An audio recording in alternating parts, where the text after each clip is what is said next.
Christianity pays a really high compliment to human reason. It's in the great thinkers of the past, Plato, Aristotle, Socrates.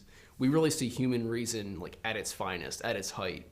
And before the coming of Christ, you had thinkers that really thoroughly investigated the natural world and what they could see in the heavens. And you see this very beautifully in the School of Athens, painted by the famous Renaissance artist Raphael. He displays the famous image is Plato pointing up to the world of the forms, to what's eternal and unchanging, and you see Aristotle holding his hand down, pointing at the earth, looking at what he can see with his eyes, walking around, studying movement, studying nature.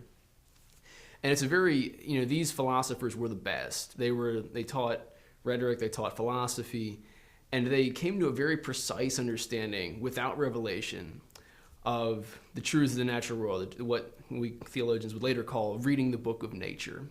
However, this was really only accessible to a few people. You had the vast majority of even Greek society, which was a learned, cultured society. The vast majority of them were still, farmers, soldiers, dock workers. They had very basic jobs, and so they didn't have the leisure time that a Plato or an Aristotle would to consider the truth and to think the deep thoughts of the philosophers.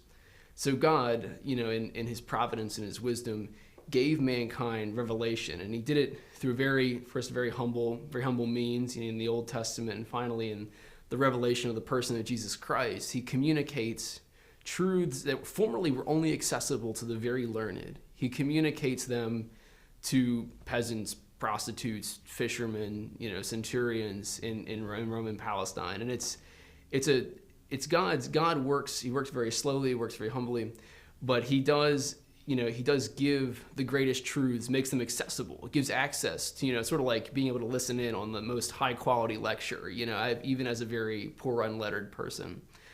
And it's this element of Christianity makes it, maybe that there could be a concern, that then the intellect doesn't have the sort of free play that it had in the days of Aristotle and Plato. But I don't think this is quite true, because with Raphael has his other painting, besides the School of Athens, he has the Disputation of the Blessed Sacrament. And there you see the greatest minds of the theologians working from a starting point which was much higher than what Plato or Aristotle or Socrates could have accessed with their natural reason.